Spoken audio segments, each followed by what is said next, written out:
Donc aujourd'hui, on va parler du coût de revient. Coût de revient, très simple, petite formule. C'est quoi le coût de revient? En fait, c'est la somme des charges divisée par la quantité des produits que vous avez. Pas compliqué, là.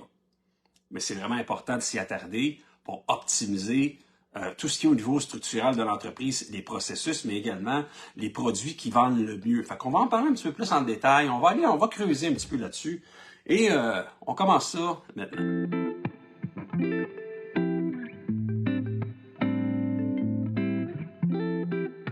Il y en a qui commencent déjà, là, à planifier leurs vacances d'été. Pas de joke, c'est vrai, là. Il y en a qui commencent déjà à regarder. Tu sais, quand il commence à faire beau, c'est le fun. On fait que, ben, l'été s'en vient pour vrai. On va commencer à organiser nos affaires et à planifier notre été. Ben, c'est le même qu'on se sent. On se sent dans le printemps. On se sent dans une ambiance fébrile. Dans le domaine de la construction, les gars de la construction, c'est vraiment une saison, un moment de l'année très intéressant où il y a beaucoup de business qui se passe et ils ont besoin de liquidité, bien sûr, pour aller de l'avant, pour faire en sorte d'accepter plus de contrats, des appels d'offres, des trucs comme ça. Et c'est là que ça se passe. C'est maintenant qu'il faut réveiller, pas dans 2 mois, c'est maintenant que ça se passe. Donc aujourd'hui, on va parler du coût de revient.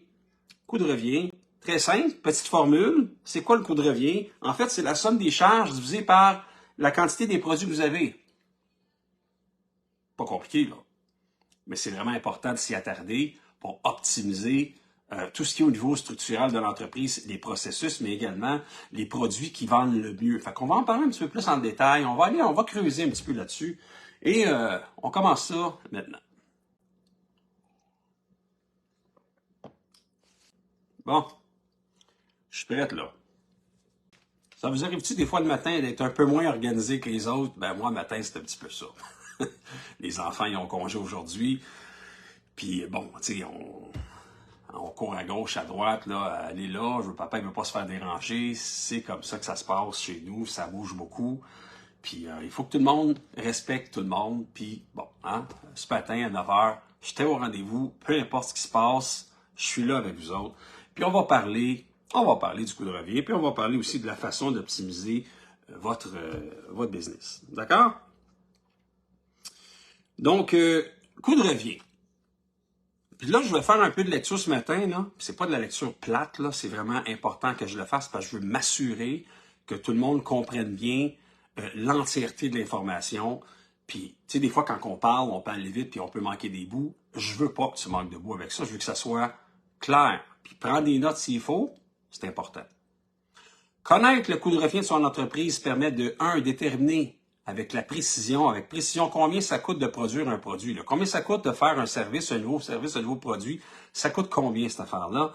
Puis les coûts directs, les coûts indirects associés à cette production. Ça inclut le coût des matières premières, la main-d'œuvre, les équipements, les frais généraux administratifs, etc. Là. Les coûts de l'entreprise peuvent être établis par des prix de vente qui assurent une marge bénéficiaire adéquate. Bref, on veut s'assurer que oui, ça va nous coûter de l'argent faire un nouveau produit, un nouveau service, mais est-ce que ça va dégager assez de marge bénéficiaire?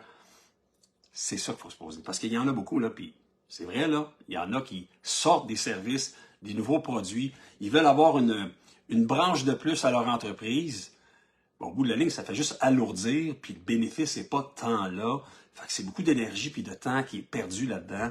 Puis, prenez le temps peut-être d'y réfléchir à 2 fois. Puis je suis pas en train de vous dire faites-les pas, mais faites-les comme il faut. Et si ça vaut la peine, et si c'est rentable, go. Sinon, moi, je passerai peut-être mon tour. Je m'organiserai pour peut-être déjà ce qui est en place, structurer un peu mieux mes affaires, faire en sorte que ça soit plus facile, plus simple, plus convivial, puis qu'on reste dans le plaisir, qu'on ait du fun à faire notre job. C'est ça la priorité. Bref, on veut identifier les coûts les plus élevés de l'entreprise pour chercher des moyens d'optimiser leur processus, production, réduire les dépenses inutiles, améliorer l'efficacité opérationnelle. Enfin, en suivant régulièrement le coût de revient, les entreprises peuvent évaluer la performance financière, identifier les tendances à long terme, puis prendre des décisions stratégiques informées pour maximiser en fait, le bénéfice de croissance. Donc, tu vas être capable de prendre des décisions à long terme, puis justement, te poser à un moment donné, et dire, OK, la performance financière de ce nouveau service, ce produit-là, est-ce que ça fait du sens? Oui. C'est quoi mon coût de revient face à ça? On continue ou on arrête? Parce que des fois, il faut arrêter. Puis il y en a qui rentrent dans le mur des entrepreneurs parce qu'ils n'arrêtent pas, puis qui s'acharnent. Ça va marcher, ça va marcher. À force de fesser sur le clou, ça va rentrer. Oui, puis non. Oui, puis non. Fesser sur le clou jusqu'à temps que ça rentre, c'est une stratégie qui peut être quand même, oui, la persévérance, puis continuer, puis résister, c'est exister. Puis des fois, j'en parle dans un autre, vous allez voir un autre podcast, un autre épisode. Sauf que des fois, il ne faut pas que ça soit de l'acharnement non plus. Hein? Si on se rend compte après 2-3 ans qu'on a essayé cette nouvelle stratégie-là ou ce nouveau service-là, puis que ça ne lève pas, ben arrêtez de mettre votre énergie à mauvaise place.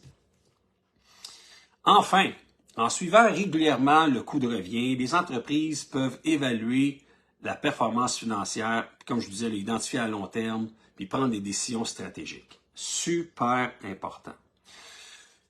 Là, on va mettre sur table 4 décisions stratégiques importantes qui sont en lien avec le coût de revient qui est élaboré, ce que j'ai dit tout à l'heure. Première des choses, optimisation des processus de production. On identifie les composantes les plus coûteuses du processus. Grâce au coût de revient, une entreprise peut investir dans les technologies efficaces, ChatGPT, de l'automatisation, du marketing, et réorganiser les flux de trésorerie, les flux de travail, dans le fond, désolé, pour revoir les méthodes de fabrication, puis réduire les coûts de production et augmenter la rentabilité. Très important. 2, on va parler d'une stratégie de tarification. Donc ça comprend les coûts associés à la production. L'entreprise peut fixer des prix de vente qui, en fait, garantissent une marge bénéficiaire suffisante pour couvrir les dépenses tout en restant compétitif sur le marché. Là. Oui, tu vas avoir des marges, oui, mais tu veux rester compétitif. Pas facile à faire. Là. Moi, je lève mon chapeau aux entrepreneurs qui font ça au quotidien. C'est tout un job. Puis ça demande beaucoup de temps, beaucoup d'énergie. Puis bravo à ceux qui le font avec brio. Donc, ça va fournir une base solide simplement pour déterminer les stratégies de tarification efficaces. 3, diversifier les produits ou services.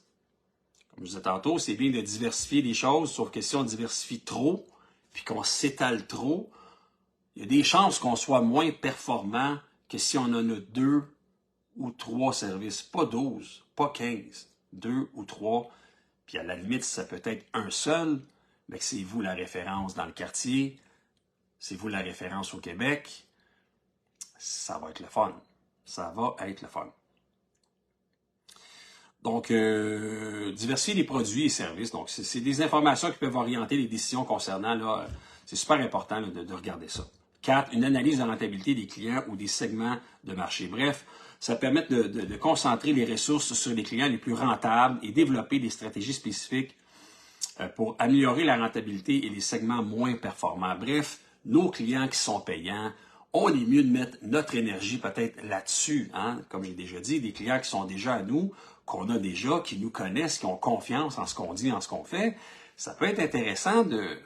Tu sais, regarde, je fais ça aussi. Ah, tu ne savais pas? Ben voilà, puis tu es déjà client chez nous, ben peut-être que tu as droit à un rabais ou à quelque chose qui te permettrait là, de faire comme « Ah, cool, OK. » Puis si tu donnes une référence, ton beau-frère, ton cousin, ben on te donne un 10% ou un 20% off sur la prochaine affaire. Je le sais pas. Je brainstorm comme ça à haute voix, mais vous connaissez votre business mieux que moi et vous êtes sûrement les mieux placés pour trouver quelle stratégie adopter pour faire en sorte de rentabiliser l'opération. Fait que c'est pas mal ça, un petit peu ce qu'il y en est sur sur le coût de revient. Puis je les repasse rapidement là, sur les titres. On a 1, l'optimisation des processus de production. 2, stratégie de fabrication. 2, stratégie de tarification. 3, diversification des produits et services. Et 4, l'analyse de la rentabilité des clients et des segments de marché. Important à faire une analyse. Je le sais, des fois c'est comme ça, on a une idée, on est convaincu que c'est la bonne. Est-ce qu'on a fait une étude de marché? Est-ce qu'on s'est informé? Est-ce qu'on a appelé des compétiteurs? On s'est-tu fait passer pour un client à la limite pour essayer de comprendre comment ça marche? Est-ce qu'il y a des besoins? Poser des questions. Tu sais, pas juste au souper de famille, là, le dimanche, toute la gang. Non, allez voir ailleurs. Allez dans des événements peut-être où il y a des gens qui font le même travail que vous et informez-vous allez chercher de l'information, allez cueillir de l'information pertinente pour votre analyse de marché, pour voir est-ce qu'il y a un besoin réel pour ça, est-ce qu'il y en a d'autres qui le font, puis s'ils le font, comment ils le font, à quel prix, puis c'est-tu rentable de le faire? Si tout ça c'est oui, et vous dites, bon, ben parfait, moi je vais mettre une équipe sur pied pour le faire, j'ai du budget marketing pour le faire, j'ai un fonds de roulement pour assurer que ça continue, que ça aille bien, et que finalement j'arrive pas devant un mur. J'ai pas de banquier, mais bon, on va essayer de s'organiser pour avoir quelqu'un qui s'occupe de mes affaires, qui va établir une marge de crédit à faire, qui va suivre, si on veut, la croissance de mon entreprise. Parce que même si vous êtes rendu à 10 millions de chiffre d'affaires, vous avez encore 25 000 en marge. Compliqué, là. Ça va être difficile. Donc, il y a tout ça à mettre en place, à regarder de quelle façon le faire. Puis si vous êtes confiant avec ça, idéalement, go, allez-y, faites le test. Si ça fait 3 ans que vous le faites puis ça ne lève pas, il est peut-être temps de passer à un autre plan de match, à une autre idée, ou de revenir tout simplement sur ses amours à nous, sur nos anciens, nos services produits qu'on avait à la base, et de se dire, est-ce que je donne vraiment le meilleur service que je peux donner sur ce produit et service-là qui est celui que j'ai initialement fait là, pour construire mon entreprise? Non, parce que je veux faire ça, je veux faire ça, je veux faire ça, mais je néglige. Il ne faut pas négliger, il faut construire et ne pas négliger ce qui était là avant. Donc, c'est super important de le faire.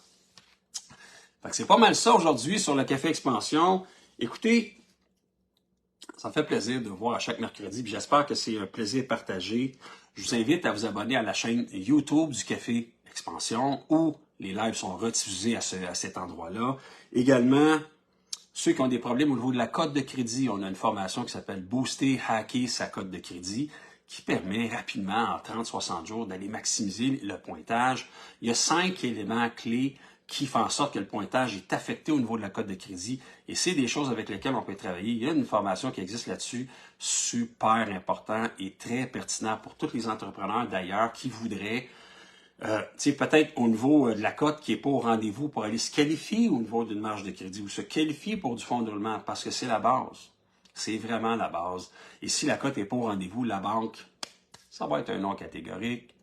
BDC, les MRC locales, tout ce qui est gouvernemental, alouette, là, ça va être non partout. Pourquoi? Parce qu'aujourd'hui, en 2024, les banques, les institutions et tout ça, ils regardent le pouvoir de l'actionnaire, ils regardent ce que vous avez en arrière, est-ce qu'il y a des retards, OK, est-ce que vous avez beaucoup d'engagement. Il y en a qui ont des codes de crédit extraordinaires, là. Ça va quand même bien, 7,750, c'est pas pire, c'est bon.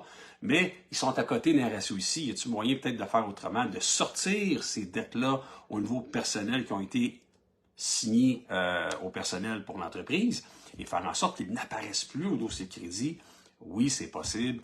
On est en lien avec des créanciers qui font ça, qui sont capables de faire un financement au niveau entreprise. Et nous, on l'organise pour vous, on vous représente là-dedans pour aller chercher un oui, pour donner de la bonne information aux créanciers, oui, mais aussi pour faire en sorte qu'eux soient contents d'avoir un bon client, puis que vous soyez contents d'avoir les liquidités disponibles pour justement votre nouvelle saison qui commence. Un appel d'offres, si jamais vous avez un contrat de 600 000, puis ça vous prend un dépôt de garantie de 50-60. Donc, il y a des choses à faire où on peut aller chercher de l'argent rapidement pour propulser votre entreprise. Et ça, dans un mode fantôme, donc sans que les banques le voient, et également sans que ça apparaisse au dossier de crédit et dans les ratios d'endettement.